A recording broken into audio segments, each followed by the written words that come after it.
Hey, welcome. It's Tuesday night, 7 p.m. Time for Outlawed Live. I am back, ready to rock and roll. We are getting closer, ever so close, Mike, to the start of the 2026 pulling season. Sorry I missed out last week. I'm pretty confident you had a good show.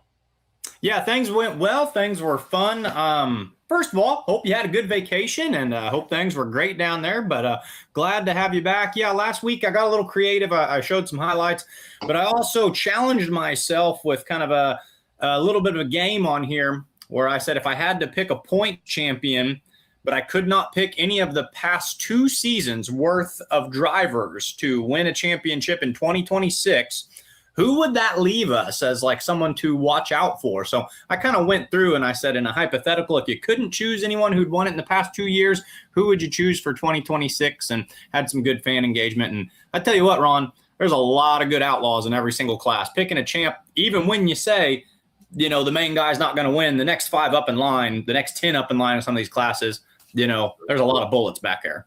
Yeah, it's not an easy thing. There's no doubt. I mean, you want to win an outlaw championship, you're going to work for it, literally. So yeah, I haven't had time to go back and watch that show. Been pretty busy with other stuff going on, but yeah. I caught a couple little parts of it. Saw where you were talking about some things there on Facebook. But good to be back. Good to be back. Yeah. Schedule is coming together. Finalizing that schedule. The sweep. You said a Holganix Summer Sweep. We've been dropping a couple of classes every few days here, showing the sweep classes at these different events. I'm excited for this season, excited for this sweep. 13 different classes in the Holganix sweep this year. So we're going to get into that a little bit later. I know a lot of the pullers are chomping at the bit. Only 5 more to announce, and I know a few of them I was holding back because we had a couple of promoters that were thinking of changing classes, and I didn't want to post something that had a class on there and then have to retract it. But Ron, I like the fact that you highlight, the Holganix sweep as well as a couple other championships. Last week when I was doing my show, I had a lot of people chime in and they said, well, okay, Mike, who's your pick for regional champions? Who's your pick for Holganix champions? And, I didn't even go there. I just picked national level champions. But that's one thing that's so fun about, looking at the narrative of the season and what you get to watch out for is there's not just a single horse race, or there's not just one track you get to look at. We're going to have regional champions. We're going to have Holganix sweep champions. We're going to have national champions. We've got some good new member states as well this year that are going to be dueling things out. So all sorts of different ways that you can kind of break down and analyze this. Region and Holganix sweep, how big of a buffer, how much of a big thing has that been for the Outlaws over the past couple of years to have those championships within the championship? I think it's huge because it gives pullers a choice. It's more enticement for pullers to come pull with us. They might be on the fence, hey, Super Farm or Light Limited Pro. I don't want to hit that many pulls. We got 7 hooks in a regional series. There you go. Go get them. 7 ain't enough, but you don't want to do, let's say, 28 in Light Limited Pro or Super Farm. No big deal. Go do 15 or 16 in the Holganix sweep. Go for that Holganix sweep money. You want to do a couple more, maybe hit the region and the Holganix sweep money. Yep. You want the national series, you want all the money, you want all the wins, go after it. If you're really, really robust and you want to go out there and win everything, go after all 3 of them because you can do it. Do you know what I saw the sweep really do for us and some of the regions do for us last year? Not only did it entice pullers to stay in the game, maybe after there were some challenges, but we saw some pullers who didn't always consistently pull with us in the past. I thought the Tri-State Trifecta did a really good job of this. And a couple of these Illinois guys said, well, it's close to home. We'll go hit that pull. Well, then before they know it, they're kind of in the mix of a points race. Well, they're not going to not go to the next big pull after that. And all of a sudden you're seeing ITPA guys showing up at Wisner, showing up at Unionville. You can accidentally find yourself in a points race and say, hey guys, let's stick with it. And then you get to see some iron that maybe promoters or areas of the country haven't seen before. So it's neat the way that can bring out other pullers and other things to watch in the season. Yeah, mods and two-wheelers, you've got that 5-hook sweep, 4 out of the 5, which are in Illinois, you were talking about. You got Cambridge and Rushville. You got Taylorville and Montgomery City, Missouri, and Waterloo. And several of those pools have added money to the purses already. Cambridge and Rushville, $1,000 to each class, added money, every class. Waterloo, $2,000 extra in the modified tractor class on top of the purse that's there, $2,000 in pro stock, $500 more in two-wheel drive. The money's out there, and some of the promoters are putting it up there. We're getting it from sponsors there, but yeah, that's another example of a sweep over there in Illinois. We might be able to track some pullers from, say, Indiana, Kentucky, maybe from up north in Wisconsin. So lots of choice. I spent a lot of time thinking about Kentucky in the off season. I wonder, with our new, interactions and spheres of influence, will we see, more pullers out of Kentucky, or will we see kind of the Outlaws engaging in that? I just think with our new alliance with Full Pull and NTPA, it'll be neat to see. Do we see some iron we haven't seen in the past? Do we do some things we haven't done in the past? Always kind of neat to see how that's going to shake down. This is what's fun about talking about pulling in April and May, because what's going to happen in 2026? Well, anything's a possibility right now on this podcast. Yeah. I'm pretty excited, and there's things coming together still for this season. There's things coming together for next season. It's a pretty exciting time to be in pulling right now, honestly. Just checking in here. I don't want to leave anybody out, but I've got a lot of people checking in from all over the country. There we got Groveport, Ohio, Chris Kilbarger. Dick Blankenspore says, "What's up? No hats tonight." Both of us are hatless. I meant to grab a hat, but I missed it there. I grabbed my spaghetti and left my hat. So, and Darren Johnson says, "Y'all coming to Chickasha, Oklahoma?" You never know who might be in Chickasha, Oklahoma. Of course, Texas Truck and Tractor Pullers, now a member state of the Outlaws, going to work hand in hand with us. That's going to be a great partnership, not only for the guys in Texas, but our pullers up here. We get a lot of those rules are the same, and pullers are going to be able to go back and forth, not have to pay separate insurance, not have to pay separate hook fees and things like that. So that'd be a good deal. What a good fit that is with Texas Truck and Tractor Pullers. Texas has always been a cornerstone state for the Outlaws. I've always kind of said that's a group of people and a group of competitors that are, big draws for us, heavy hitters, and we always want to make sure that we include them in any way possible. So when I saw that we kind of formalized an agreement with Texas, brought them on as a member state, I thought that move just makes too much sense for it to be anything else. So I was just very, very pleased when I saw that announcement. Yeah, and of course you can see some of the benefits from that already. You can see on the Outlaw Facebook page, Outlaw social media, you're already starting to see some ads on there for Texas. Their hook coming up in Columbus, Texas. Yeah, the Thunder by the Colorado, which has been a really nice pull each of the past couple of years. I think Full Pull has went down there and done some live streaming, or various places that we've seen that be live streamed. But that's a good show that we look forward to taking to a national audience. Yeah, question here. Ben Beller says, does that mean Texas will be on Full Pull Live and Outlaw app? Full Pull Live, yes. On the Outlaw app, not this year. That's going to be a next year thing. It's just too short a period of time to get that done. So we're going to concentrate on that for 2027. But Full Pull Live, yes. Full Pull Live, I believe Full Pull Live is covering Columbus, Texas, if I'm not mistaken. Yep. That was just shared just today or yesterday, I saw. So Full Pull will be down in Columbus. So that'll be fun to watch. And that was shared through the Outlaw page, which is always kind of fun to see that partnership, I see Tim's trying to get on here, but he's having trouble getting connected. So you and we got Tim McKeown from Ravenna, Nebraska. Come on and talk about that pull. Second pull of the season, second weekend in June, coming up there in Ravenna, part of the Anavar Festival out there. As soon as he gets things figured out, we'll get him on here. Lori Bauer checking in. Hey, Lori. Lori, don't forget that question I asked you today now. I think you forgot about me. About the sled over there at Cambridge. Remember that? That we had a meeting this morning, a couple of meetings this morning. But I want to go back to this comment by Mr. Sublette there.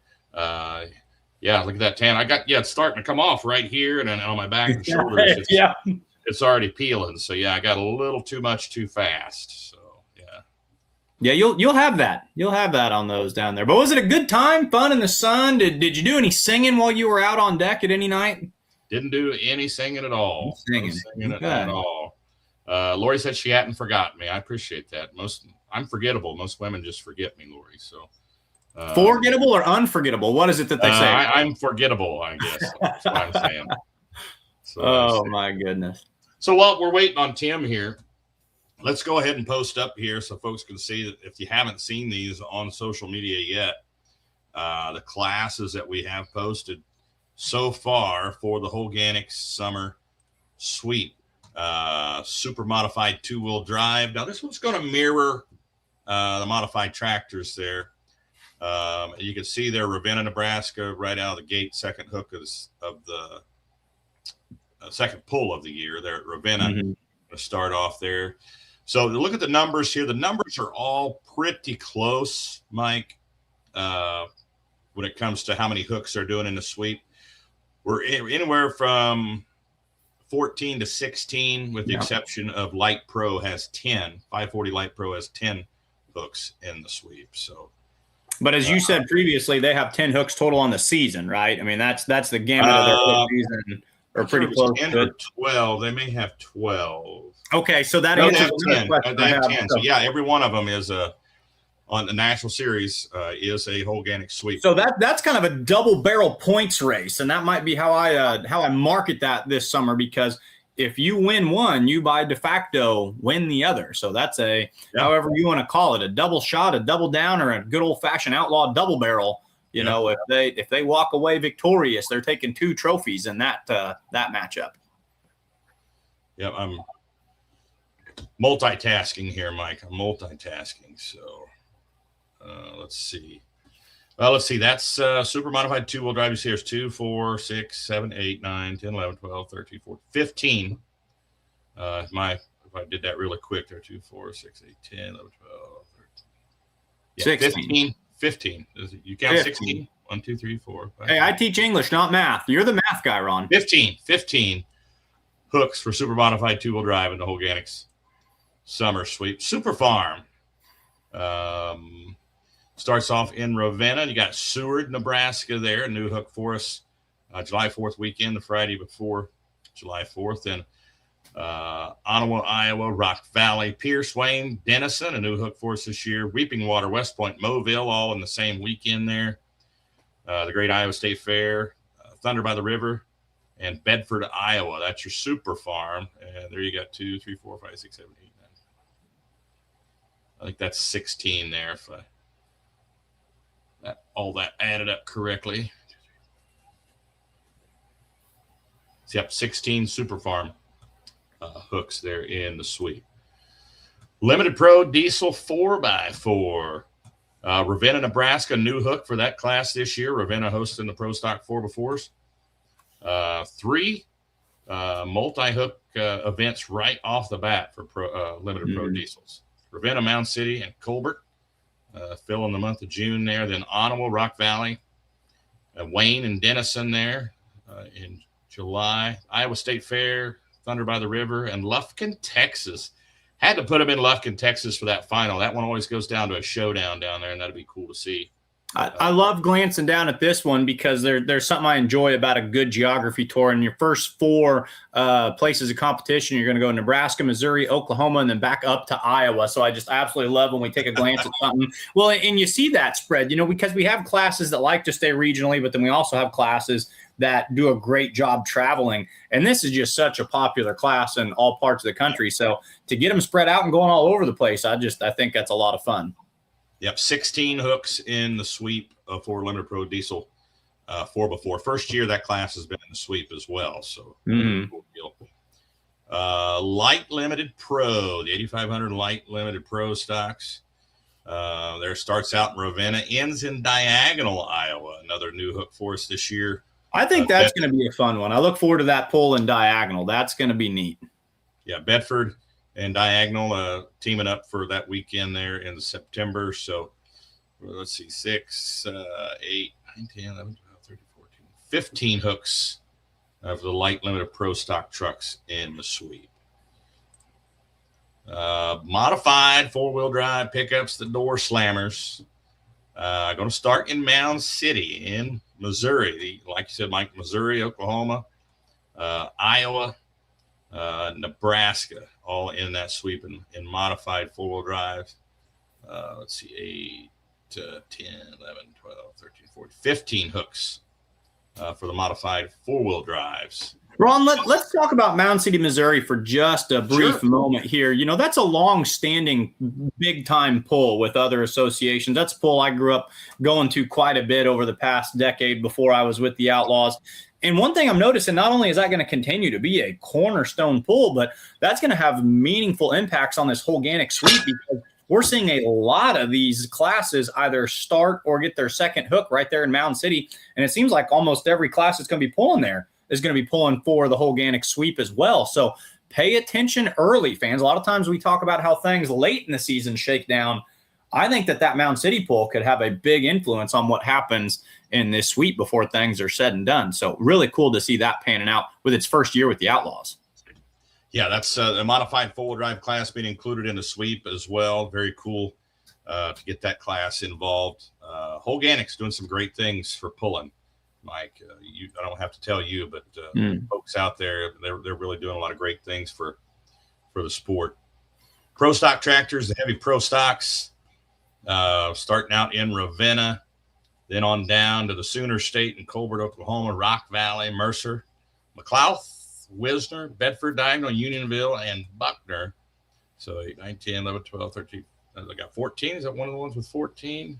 2, 4, 6, 8, 9, 10, 11, 12, 13, 14. It's like 14 hooks for pro stock.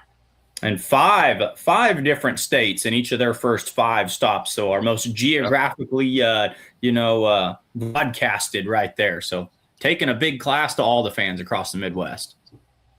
And modified tractors. Now that you're going to look at this, and this is going to be the same exact schedule as the two-wheel drives, modified two-wheel drives. They're starting in Ravenna, ending in Lufkin. So long tour for that class. And then light super stock. Ravenna, Nebraska, starting out into Mound City. The Alky burners will go to Mound City. Yeah. Missouri, Rock Valley, Pierce, Wayne, Denison, West Point, Mobile, Wisner, Unionville, and Buckner. So 10, 11, 12, 13, 14, 15 hooks for the light supers. And hang on, Mike, I think I neglected to bring in the limited pro stocks, which I just posted a little while ago. So we'll go ahead and put that one, get that one downloaded here and put it in there as well. So there we go. There's your limited pro stock, the 4-1 class with the new box turbocharger. 13 hooks for that class in the sweep. Ravenna, Mound City, Mo, Seward, Nebraska, Rock Valley, Weeping Water, West Point, then Wisner, Unionville, and Buckner. Getting a report back at a Hart's Turbo. I think there's been about 35 of those turbos ordered so far. So all the worry that was out there that, this ain't going to work, a lot of turbos already. And I think, to save that class, I think it's going to work. So you just answered. I was going to hit you with an interview style question, but you just went there. So I was going to say, Ron, as someone who was a big part in, that rule change and you weighed both sides and listened to everyone to hear that you have 35 box turbos in the process of being made. What's your kind of knee jerk or gut reaction to that? Are you saying that looks like great news? Yeah, that's great news. I think, people were worried, and some of the worry and the louder voices that were spouting the negativity about it, that it'll never work. You're messing up. We're drowning out the people that were open to it. Drowning out the guys who were about to quit and change classes and go up to pro stock. Because that's where we were headed. The class is already more expensive to maintain and campaign a tractor than it is for the class above it in pro stock. Yeah. So it was an easy choice to say, I'm not going to do that anymore. I'll move up and save money throughout the pulling season and not worry about, losing a turbo or it made it for an easy decision to make. And I don't want to see the class die. Nobody wants to see the class die. Well, those who want to say that, NTPA is doing it, you got to compare apples to apples here. context is everything. NTPA Grand National is not running a 5-inch pro stock class. They're running all out big pro class. So there's a big difference between an open turbo 4.1 and an NTPA Grand National pro stock. Okay. Yeah. That's a bigger jump, but you put 5.0 pro in there and leave it open 4.1. That gap is pretty narrow there, but yet it's still cheaper to run the bigger 5-inch pro than it is the 4.1. So you have to use context, compare apples to apples here. Mm-hmm.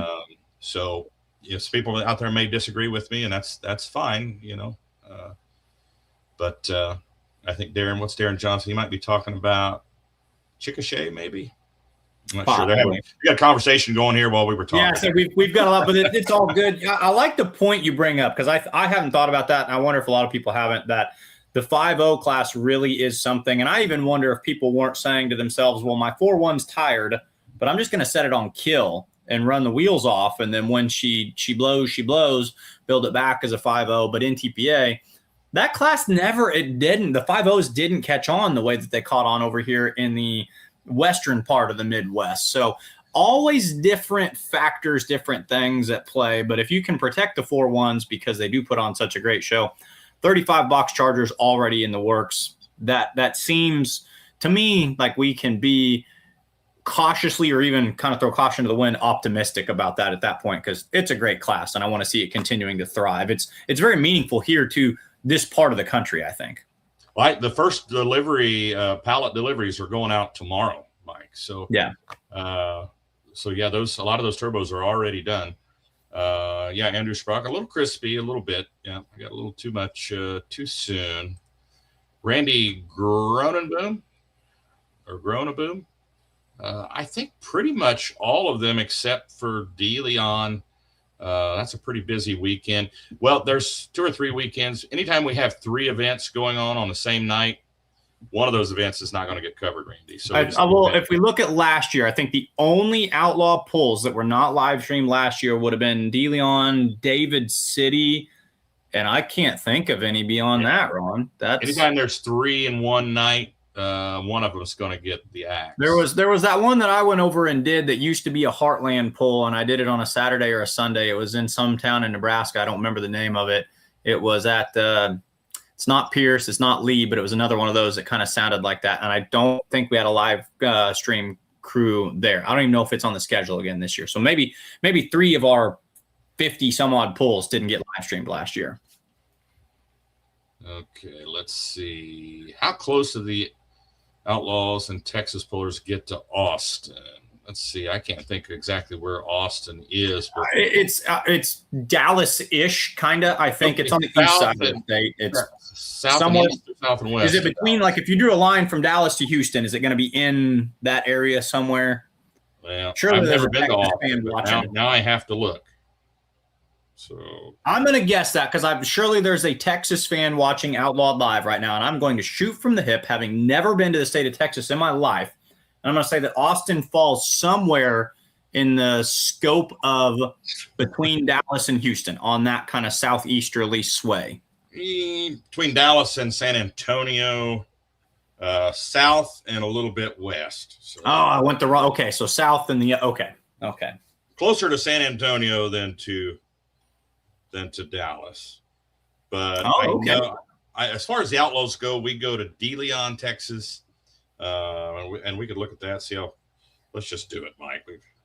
See how far. I feel like I'm going to feel like these are all in the, like, if Texas was influenced by, like, you have your Houston, you have your Dallas, you have your West Texas, I feel like ours would be the Dallas-ish upper Texas. Would that be how I would say that? Upper and eastern Texas? Is that where we hang out in Texas? I don't know. I've never been there. I guess I should maybe not be the one speculating. Yeah, DeLeon is 2.5 hours from Austin, Chris. In what direction? Yeah, DeLeon is actually north and somewhat west, so it's closer to Dallas than Austin is. So there you go. Let's see.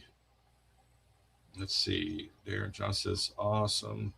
Does the Outlaw Series ever think about getting mini modified? Yes, and we have minis on the schedule this year, so The limited mini rods, supercharged small blocks, about 1,400 horsepower. So, yep, we do have them on the schedule this year. So I can tell you how many. They have 7 hooks on the season. 2 hooks in Mound City there in June, third weekend of June. Warrensburg, Missouri on July 18th. Mercer, Missouri, July 31. And McLouth, Kansas on August 1, same weekend there. Washington, Missouri on August 7th and 8th. So 7 hooks for the minis. I bet we could double that number next year. Will that be a points race with there being 7? I knew you'd said that we try to get 6 to make it official for points. So we'll crown a champion this year with the mini modifieds. There we go. Marty Samuelson, the de facto mayor of Ravenna, Nebraska, crossing the days off on the calendar. 52 to go to Ravenna. Chris Colbert says early pulls always set the tone for the year. Case Conover says he's ready for some Texas outlaw pulling. Philip is watching. Tell us where you're watching from, folks. Be cool to see where everybody's watching. We got people watching from all over the country. Love to see those locations. Let's see. Pulling Texas won't live stream DeLeon, but will be filming. Yeah, DeLeon, you never know in the future. Full Pull Live might get down there to film it, but with so many pulls going on that weekend, and that pull being so far down there, it's easy for them to. Plus, it's 3 outlaw classes. I'm not sure how many Texas classes there are, so they're going to take the pulls where we have the most outlaw classes. Where are the Diesel Supers pulling at? Tim he's still valiantly trying to get on. I know that's Diesel Supers, 8 hooks for the Diesel Supers this year. First hook for them is July 9th and 11th in Rock Valley. Rock Valley, remember, is 3 sessions. And they'll be in Britt, Iowa on July 29th. July 30th in Sac City, Iowa. They'll be at the Great Iowa State Fair on the 19th of August. And then on the 21st and 22nd of August at Thunder by the River in Wisner. Then they'll finish out the season in Spencer, Iowa on September 19th. So they weren't at Wisner last year, were they? So are they coming back to Wisner? I kind of want to say that they rounded out their season at the Iowa State Fair last year, but I don't remember that specifically. Yeah, I don't think they were at Wisner last year. Trying to test my memory here, but I think you're right. No, but they're also not pulling Holganix Sweep. That'll just be their national series. What other schedules are we still waiting on for the Holganix Sweep? Did we hit just about all of them, or do we have just a few waiting in the wings? Or no, we've got I think 5 more to put out there. Okay, I think Pro Stock 4x4 is the next one scheduled to go out in the next couple of days. Let's see here. I've got a spreadsheet I need to look at here, and I can tell you, Mike. I got 2 screens. I need a couple more, I think, on here. Let's see. Yeah, the 540 Light Pros, Light Super Ag, Pro Stock 4x4, Light Limited Mod. Oh, sure. Yep. I think that's it. I think that's all that's left. How many total classes for the Holganix Sweep? 13. Yeah, that's right, because I didn't have limited pro stock up there. When I counted that before limited pro stocks. There's only 4 more yet to release there. So, yep, Light Limited Mod, Light Super Ag, 540 Light Pro, and Pro Stock 4x4. The last 4 to be announced. Pro Stock 4x4 is the next one scheduled to go out. That'll be either tomorrow or next day. So within the next week, everybody will know those schedules there for the Holganix Sweep. You bring something else up here, pretty cool. Everybody's going to want this shirt, Mike. Yep, I just saw this over in the comments on the side. The Holganix T-shirt. I don't know what's Darren Johnson talking about here. Bradley, Oklahoma. What's this? I think you just said, tell us where you're watching from. And I think he was just, checking in from Bradley. So always good to see people from all over the Midwest. And let me go back up here and see if I can grab this picture of this 2026 Holganix Sweep T-shirt, hot off the presses. Oh, it said I had a problem trying to download it here, but I have to delete something. We got too much stuff on here. I say we, it's really me. I had too much stuff on Well, I was putting some stuff in there last week, and I got rid of some of, we'll call it our at that point. But yeah, it was getting angry at me last week too, because you can only put so much media behind screens, folks, before it starts throwing a fit. So there's going to be T-shirts that correspond with the Holganix Sweep this season. So Holganix is really, I mean, they've always been huge into pulling, but it seems like every year they sink their teeth into this more and more. So this is going to be neat that, I mean, they're really campaigning this as a full-on point series, and I want fans to understand that this is something to pay serious attention to. I'm going to have to get myself one of these T-shirts, Ron. Have you seen it yet? Have you seen it, Mike? I've not seen it, but I haven't had one in the past, and I see no reason why I don't need one for 2026. So it's given me trouble here because of the I'll have to convert that file into something. What I'll do is have to get there we go. Did that pop up? Nothing that I can see. Let me go into the media. Let me do a screen share here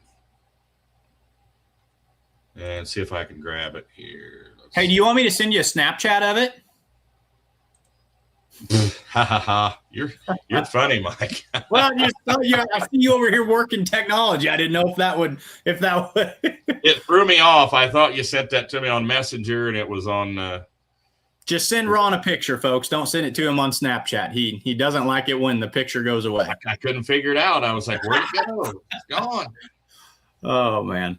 And you're like, I sent that to you on Snap, dummy. I was like, oh.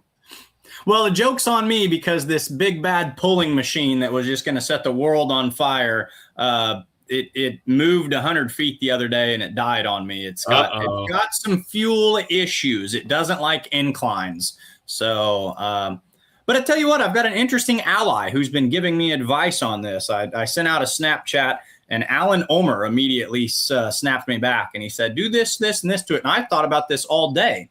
I thought, you know what? If he's giving me advice, maybe I'll just start asking him what we can do to turn the wick up on this thing. So, we might turn this into the just enough pulling machine. Of course, turning the wick up that conforms to the rules of the organization you're pulling with. I don't even know what it's going to do. It's only got 26 horsepower. Turning the wick up is going to take it up to like my 0-turn lawnmower. So, right now we just got to get it. It's parked in the yard because it's an incline and it won't go anywhere. So. All right, I'm going to get this figured out here. Todd sent me this like right as the show was opening here. Full faith in you. I believe it. Well, Todd says they're going to be throwing a lot of them into the stands this year. I just want to know when I'm going to get mine. I mean, if I had one, I would gladly wear it on the show, and promote Holganix out there. I'm just saying, I think you probably would too, wouldn't you, Mike? 100%. Well, that's what I said. I don't even care what it looks like. I already need one. I know it's going to look good. No, it's going to be cool. Yeah, my computer does not like this. I'm going to try to screen share this here, Mike. So, hey, you've got support. The people are chiming in. They believe in you. All right. I got this. Here, Todd's having a lot of fun with you in the comments on the side. I'm sure. I'll let you put them up so that way you can give him a hard time. But he's got some color matching options in mind for what he thinks is best suited for you, Mr. Stone. Yeah, that guy, you can't. You know what? That guy, you can't believe anything from a guy that leaves his purse laying at these pools all the time. But now we're talking. You got it up? Is it up there now? Dude, that's slick. So we got Tim Fitzsimmons on there. We got Wes Severs on there. We got. Oh, Lacey, is that Hargens with the wild side? Hargens, yep. Yeah, boy, I like that a lot. All pulling through the cornfield. Yeah, got the farm, the silos back there, and the corn. Is that Wager's Pro Stock? I can't tell. Yeah, that's Lacey there. Yeah. Mm-hmm. Yeah, That's a good looking shirt. I can't wait to get my hands on one of those. Yeah, no kidding. No kidding. Yeah, we like that. Now, just so will they be throwing those out? Can they get those at Delton's trailer? Is that going to be Todd? Chime in and let us know. Is that just going to be a promotional thing? Or if fans decide that they want to keep up with that, where do they find those at? Let's see. James Raska checking in from Radcliffe, Iowa. That's a new name. Haven't seen him on there. Todd Bowles, can you put the picture? Yes, Todd. I just did. I thought that's what you were responding to. I saw that comment in the side, so I thought that's what prompted it. Todd says we'll be throwing a lot of T-shirts in the stands. Case wants to know what kind of tractor you got there, Mike. It's a 1949 Farmall H. Not a Super H, just an H. Though today I was Googling if you can put a Super H carburetor, if that will bolt right onto an H. Because Alan told me, he said you need to adjust something on the carburetor. And I thought, let's just put a whole new carburetor on it. And I thought, let's put something that gets more fuel to it on there. And I don't know, you get more fuel, you got more air. I learned where the air intake comes in on it. I don't see any reason why you couldn't put a turbocharger right there. This is a whole thing. Mike, that's in a high performance machine, you can always add more fuel. That's the easy part. Yeah. Getting the air in there is the problem. Well, that's what I'm saying. Like how it's sitting right on the side. It cannot be that hard to put a turbo on this thing. It doesn't have to be big. Put a little turbo on there, get some more fuel to it. I don't know. I like NT's. I like his suggestion here.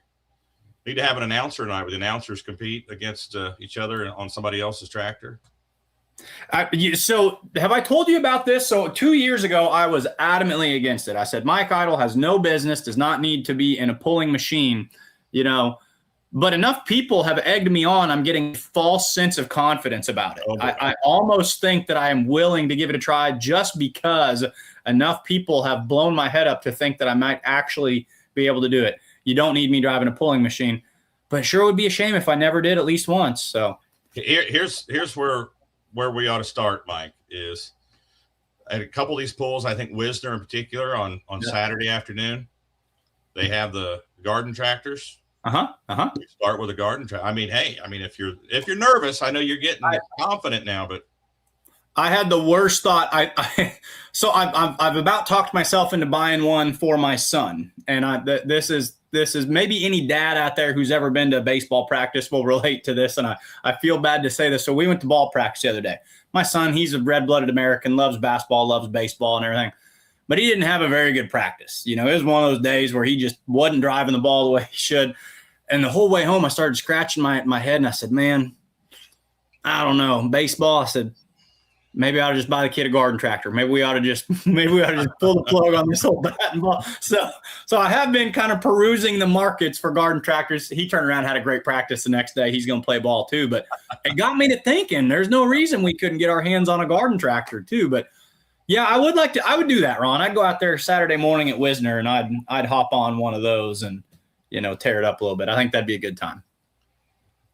MT says he could put you on Cash's antique. He's got a John Deere antiquer. And then Case says he thinks the H and Super H have the same carburetor, he thought. So the Super H, I wouldn't gain anything. It's not like the Super H has a super carburetor. Okay, so I don't know what the difference is there. Yeah. Kevin Davis checking in from Wayne, Nebraska. Have we had him on the show yet for the – Yeah, I interviewed Kevin. There was one that you were that's right. One of the ones I ran solo, and we brought Kevin. We had a good time because Kevin likes to have his avoiding him, doesn't he? Kevin likes to take his jabs, his lighthearted jabs at Ron Stone, and when there's no Ron to defend himself, he just there's no one to rein him in. So we had a little fun on that show, but I'm sure.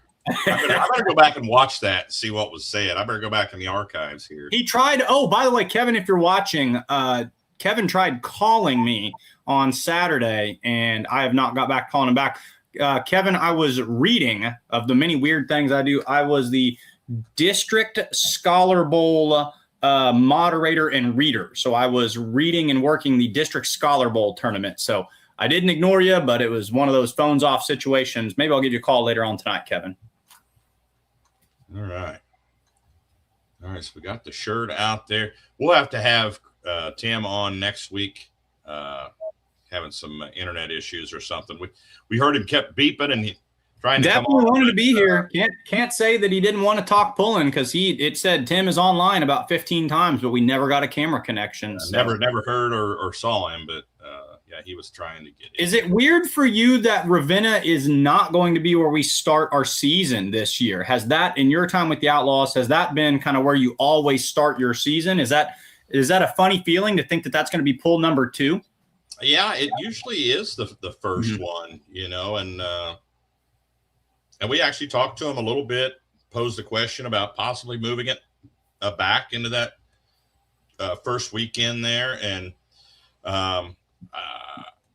I'm not going to say anybody's superstitious, but the recent history with Ravenna and rain. Yep.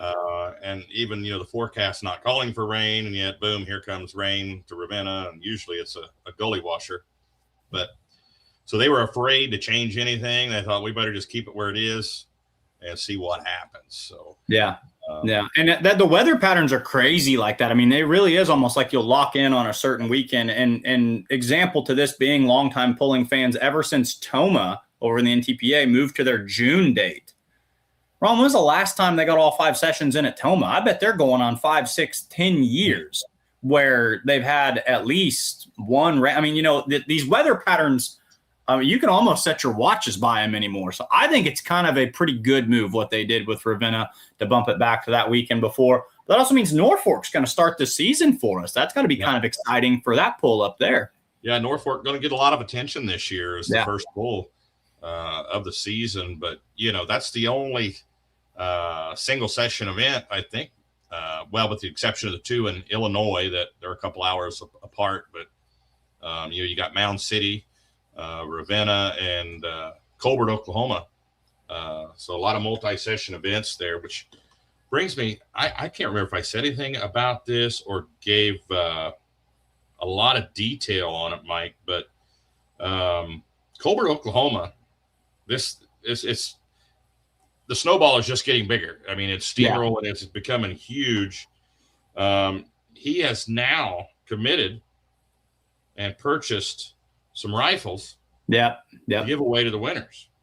Yeah, I told the fans a little bit about this last week. I knew you had kind of alluded to it, but lever action Golden Boy Henry rifles, I believe, is going to go to every session winner, not overall winner, but every Friday night and Saturday night, a whole arsenal will be given out both nights, correct? Yep.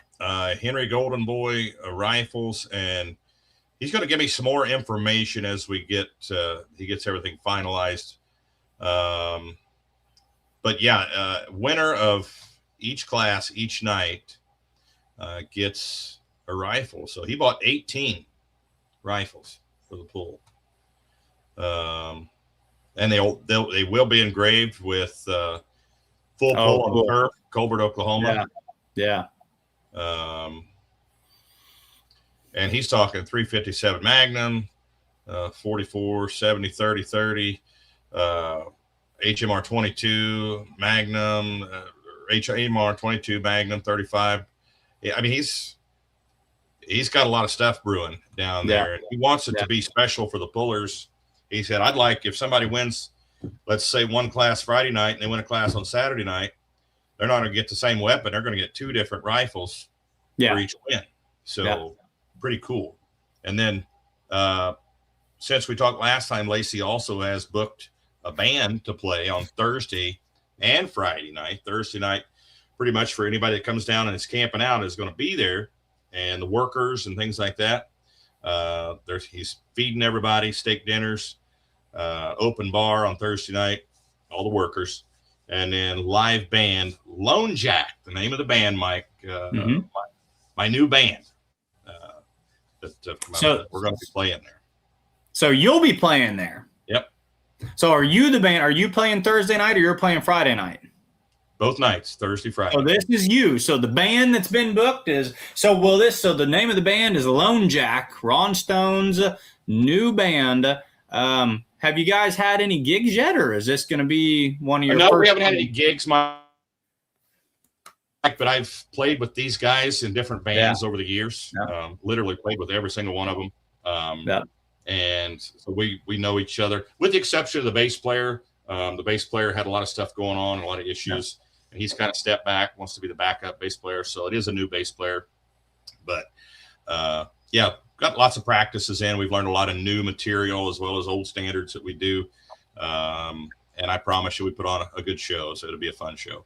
So this is one of, like, everybody could, have their perfect day. For me, if I could go fishing and announce a tractor pull or something like that. So you're going to play in the band and announce the pull at the same time. This is like a slice of heaven for you, man. I mean, this you can't get any better than this, can you? Done it a few times, did it at Wisner a few times. And literally Mike would come out of the announcer's booth. Yeah. On Friday night, run to my motorhome, throw a different shirt on and some boots, grab my cowboy hat and my guitar and run up to the stage where the band is already playing because, the guitar player could sing and they were already starting.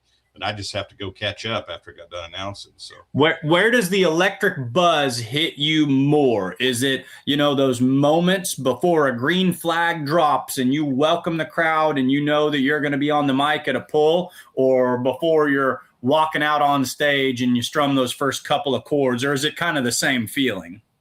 It's kind of the same feeling. Yeah. There's a little more pressure when you're tasked with the one to open the show at a pull.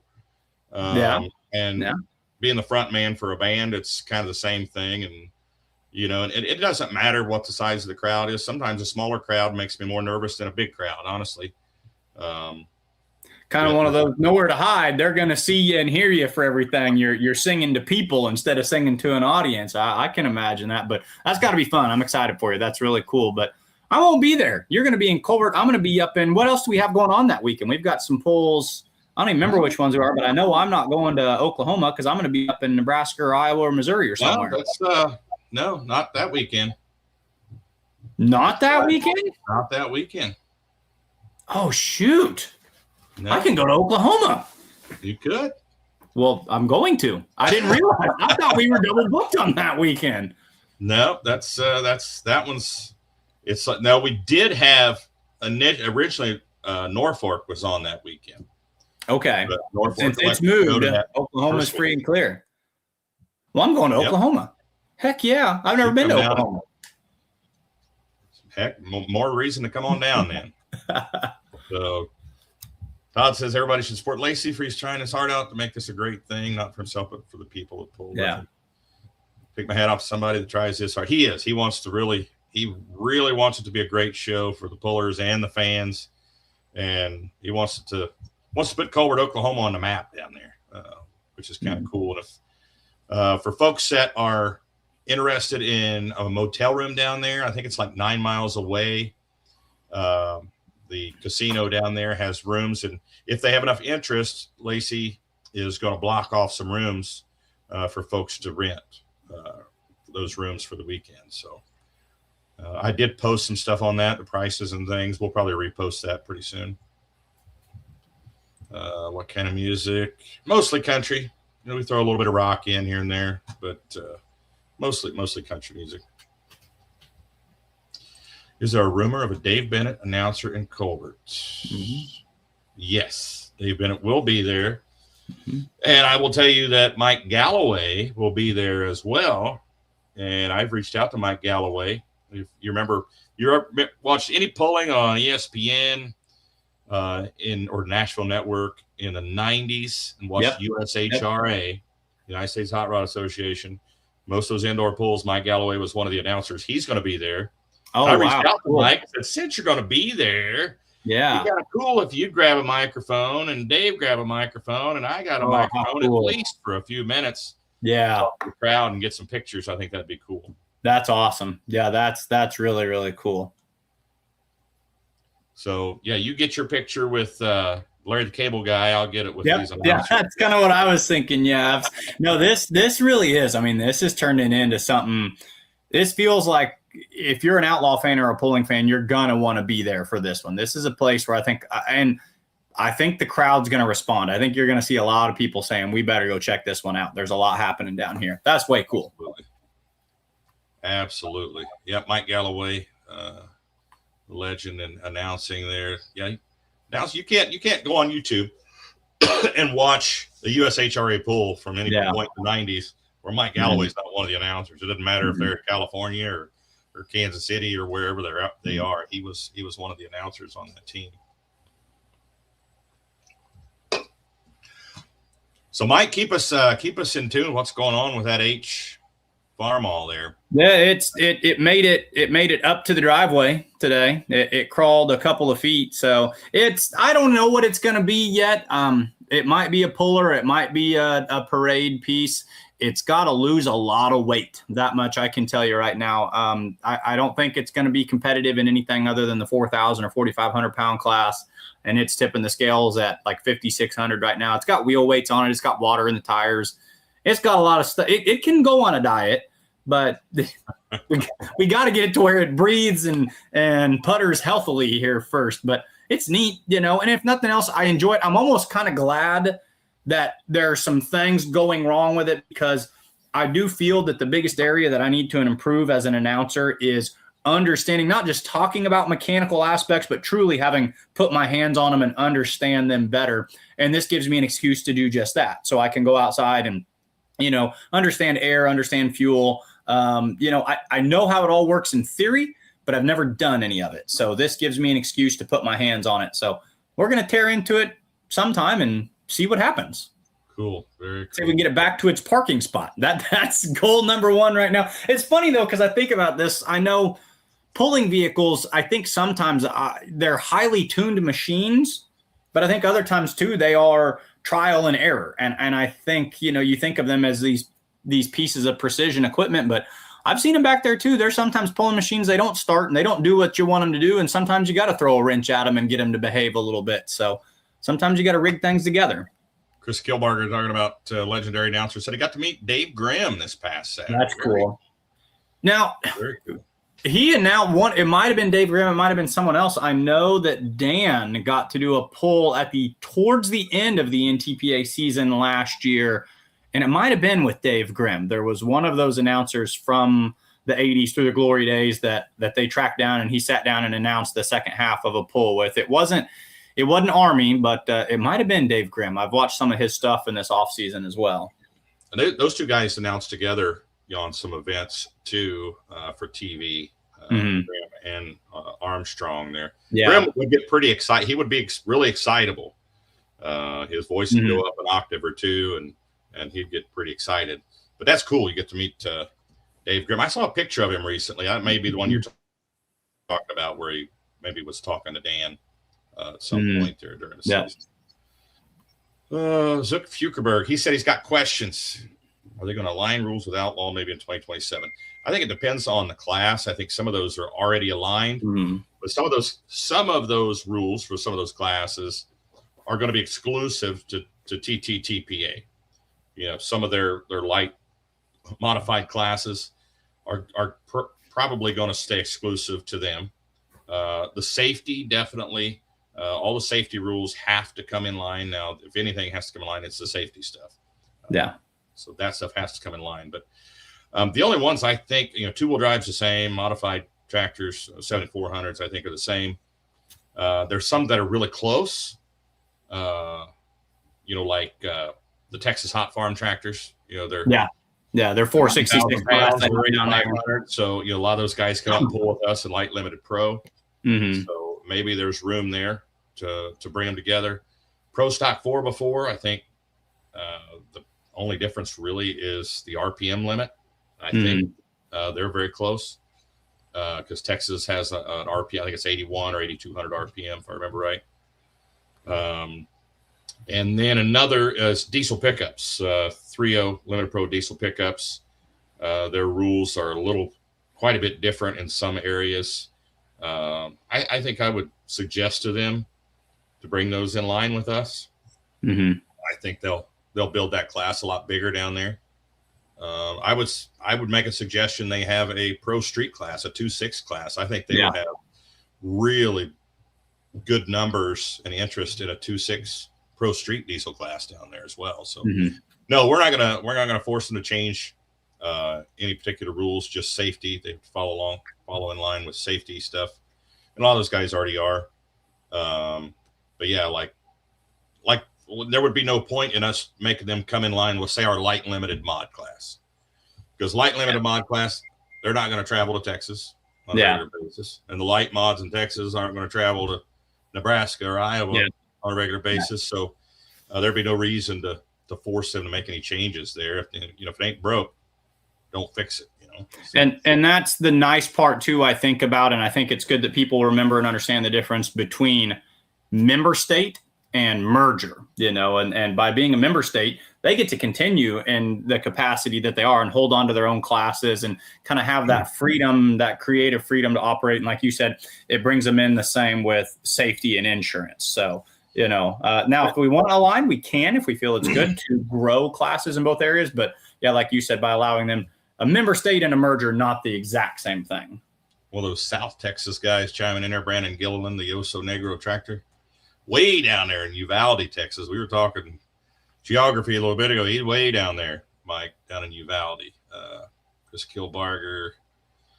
Yeah, Dan got to announce. That's what I thought. Dave Graham, Mitch and Sean Altman watching, I think, out of Georgia. If I'm right there. Let's see. Yeti Sublet says hopefully they change diesel truck rules and add 2.6 to get some newbies. Heck yeah, I think 2.6 would go over great in Texas. I agree. If those diesel truck, if they bring those 3.0 diesel truck rules and mirror our 3.0 diesel truck rules, which are pretty much mirror PPL, and other organizations around that 3.0 rules. If they do that, sharing the same insurance and everything, there'll be opportunities where we can basically co-sanction, run points for both at some events, where we could go to Lufkin, Texas, and it could be a point sook for Texas as well as the Outlaws, because the rules would be the same. So Chris said, I got to attend the MTPA Hall of Fame induction. Okay, that's where he met Dave Graham. Yeah. Sat between Dusty Arfons and Dave Archer at Ohio. You sat between some you sat between some minds there, that's for sure. Very cool, very cool. Zook says 2.6 in Texas with the box turbo would be awesome. Yeah. I wish their limited mod class would allow some diversity. Not sure what Case is agreeing with there, but he's agreeing with something. So, yeah, awesome. So, yeah, we're going to be pushing that Columbus, Texas pool. And that Columbus, Texas pool, that's put on by the Zycheks. Yeah. Do a lot of that work there. And well, that's their hometown, isn't it? Aren't they from Columbus? Yes, they're in Columbus. That's what I thought. Yeah. And Timmy, sorry, I'm trying to read and don't change what works. I agree. Completely agree. We'll fix it. So, all right, guys, it is 7:59. Hard to believe you and I sat here and just shot the bull bench pulling here for an entire hour. We always say that, I can't believe that a couple of announcers got together and talked pulling. No, honestly, Ron, if they would let us, we'd do this for the next 2 or 3 hours. So, we got to rein it in at some point. Timmy Mikowski, thanks, Doug.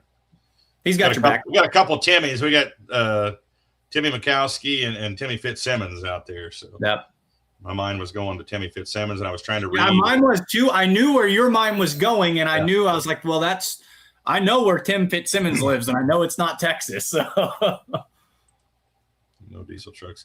Well, maybe we'll turn that around. It's never too late, and I'm sure there's no shortage of diesel pickups running the roads down in Texas. Yeah. So I'm sure. I think a 2.6 class would just go over like crazy down there. So, all right.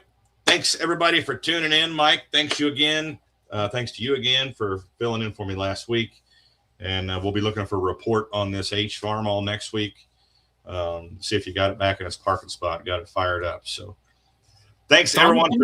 We're having fun. We're learning. Hey, we're learning about things like, intake manifolds and exhaust system and carb bowls. And, I just adding all sorts of vocabulary stuff I can talk about this year. We're having fun with it. You got the boys helping you with it? Well, they're there. I tell you what, the oldest one, he sat on it. The clutch on this thing is really, really tight. And I got the feel for it the other day. I did not have the feel for it when I drove it for the first time. And the first time I drove it, that thing lurched like crazy. And the youngest boy couldn't get off it fast enough. The oldest one thought it was awesome because it felt like we were popping a wheelie, going pulling. And the other one said, You don't know what you're doing. I need to go back inside. But no, it is all fun. It is all good. I'm out. I'm going in with Mom where it's safe. That was verbatim. That was exactly what he said. He said, "You guys are crazy." Of course, got no fenders on it. I've got a kid on each lap, trying to steer and everything, and it lurches on me like that. And he said, "Nope." Yeah, be careful. Be careful. All right. Thanks, Mike. Thanks everyone for tuning in. We'll get Tim on next week, and I think another guest. Going to try to get another one of our sponsors on next week. We want to highlight those sponsors as much as we can. So thanks for watching. We'll be back next Tuesday night, 7 p.m. Central Time on Outlawed Live. See you, everybody.